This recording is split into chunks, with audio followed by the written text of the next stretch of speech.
Welcome this evening to the brewery and to the 2017 Design Effectiveness Awards. I'm delighted to see you all here tonight to celebrate the transformative power of design. I'd like to thank our sponsors, UPM Raffletac, Red Setter, Epic Creative Prints, Stratton Craig, and our media partner, DZine, for their valued support. And thank you. Yeah.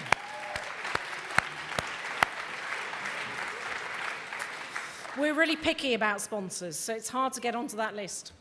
And to all of our judges, despite the monumental amount of work involved in assessing the entries, your enthusiasm, your unwavering enthusiasm for doing this, and the extent to which you've invested a huge amount of time is very much appreciated.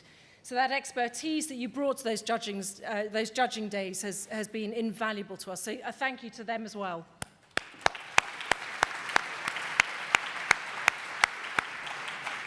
Now, we actually have a few special guests here this evening. I think you're all special in my eyes. But we have a few of the old codgers here. The DBA, and I can call them that because I know them quite well. The DBA celebrates its 30th anniversary year this year. And we're joined by a group of past presidents of the DBA, each of whom has played a key part in making the DBA what it is today. So I think they're over there somewhere. Jonathan, yes, there they are. So I think a round of applause for those people who had the insight to set this up.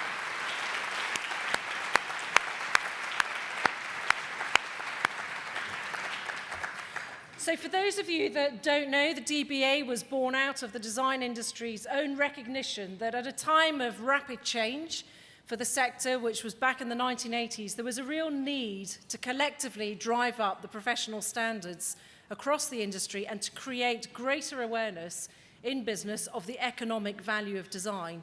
And in fact, these awards are a testament of that work. Today, your work, your businesses have an enviable global reputation for professionalism, creative genius, and commercial effectiveness that you deliver into the businesses you work with and for. And a growing army of you are working in commerce, forcing that marriage between design and business acuity. After the US, the sector is now the second largest design industry in the world. I don't know if you knew that, employing over 1.5 million people. And at its core of the industry is the DBA, a highly engaged community of leading creative consultancies and design-driven companies. It's an alliance that understands, like the DBA's founding members before you, that at times of rapid change, our industry's collective power to deliver positive change is at its most poignant. And that time is now, even with the champagne. Actually, it has to be washed down with champagne, doesn't it? So the current political and economic climate creates perhaps, I think, one of the best opportunities that the design industry has ever been given to demonstrate its ability to frame and solve complex problems and to realize business opportunity through innovation in the organizations that we work with and for. Strategically focused design can enable smarter systems and processes, streamline supply chain management, deliver world-class customer service, safeguard jobs, grow jobs, drive technological renaissance in manufacturing, and so on. It can reduce costs, improve profitability, drive up environmental performance, and much, much more. In an increasingly complex world, design is the common denominator in businesses whose products and services stand up and out of the crowd. So whilst design is having a significant and transformational impact in many businesses, as we'll celebrate and hear about this evening, it's still not been capitalized by all. So this is where the DBA's priorities are focused, working with you to grow design's influence at board level, to galvanize the sector, to develop the strategy, the framework of argument, and the momentum by which we achieve a marketplace where design's full potential, its transformative potential, is universally capitalized upon. Of course, it's not just business that we have to influence. We have to also collectively and powerfully demonstrate to government why design should be a priority. why it should be supported as a sector within government, and how one might realise its potential as a driver of policy and services that deliver the growth, the engagement, and the productivity that they're looking for to the benefit of all in society. We're making headway. For the first time, the government's Industrial Strategy Green Paper identifies the creative industries as one of the 5 priority sectors to receive special attention and support. This has never happened before. Design is the fastest growing sector within the creative industries, generating over 70 billion in goods and services to the UK economy. I know that Culture Minister Matt Hancock is clearly convinced of design's economic and reputational value to the UK, of the impact it wields. But to maximise its potential, he also said that the sector needs to do more to ensure design is more fully understood. And in a world where consumer experience is everything, and where designers champion the customer, we need to highlight that maximising design's ROI stems also from businesses who considered investment in design and management of design has created the right context within which design can flourish. Businesses like those in the room tonight.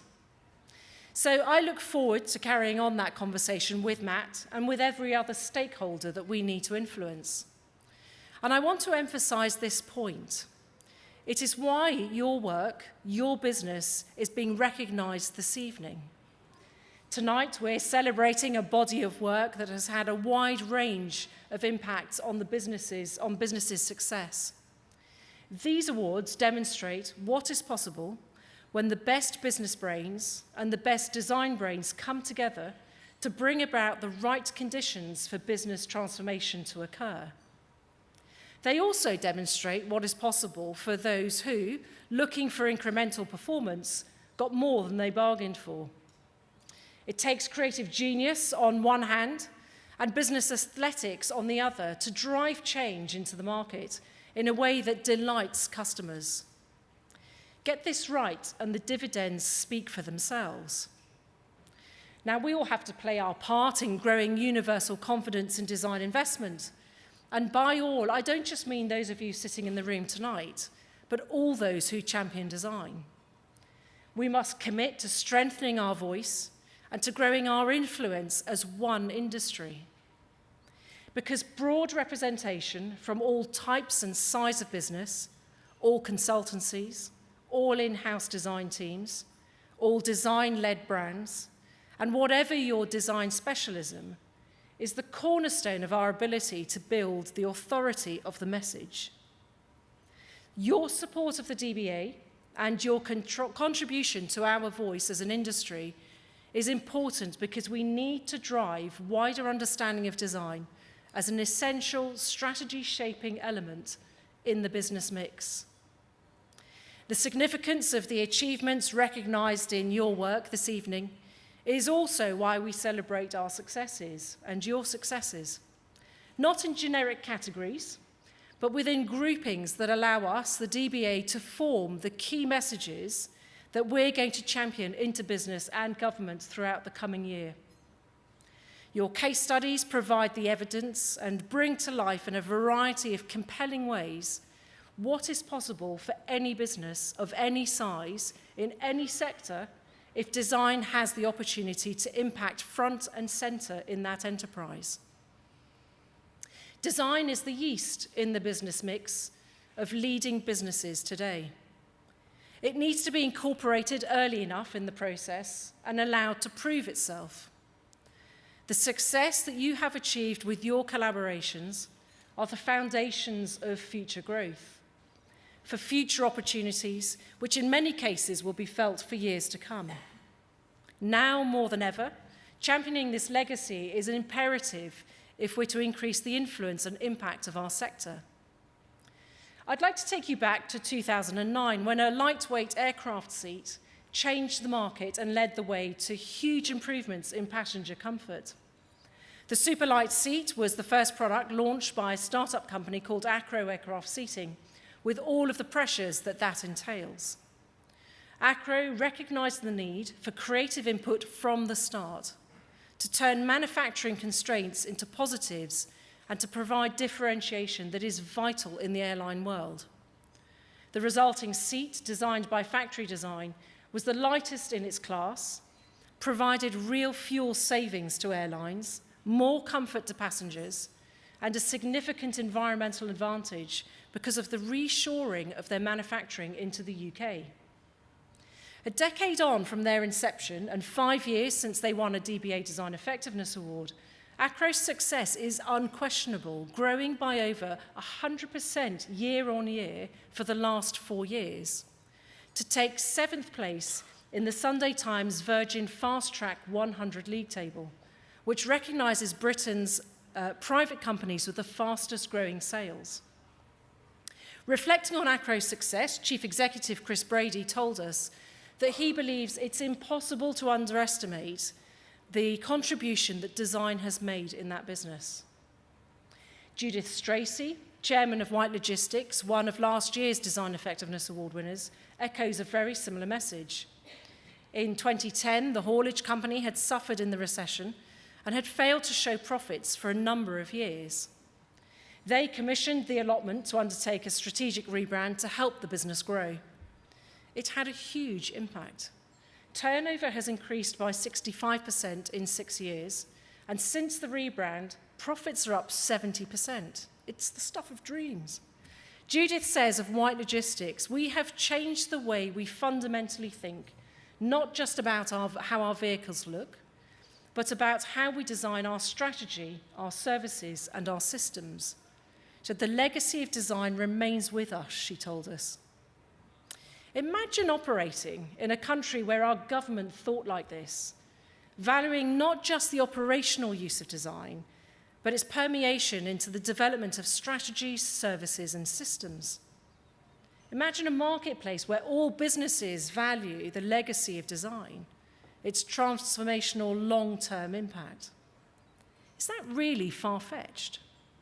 When you consider the incredible impact of all of the winning work tonight, then no, I fundamentally don't believe it's unrealistic to have that expectation. But it's up to all of us to realize, to get involved and to commit to helping shape the future of design. Now, earlier today, we held a meeting one in a series of meetings with a group of industry leaders to explore design's role in the context of a changing global landscape.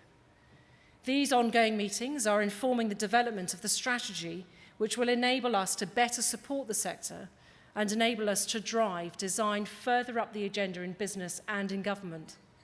Design is a driver for growth in a post-Brexit economy.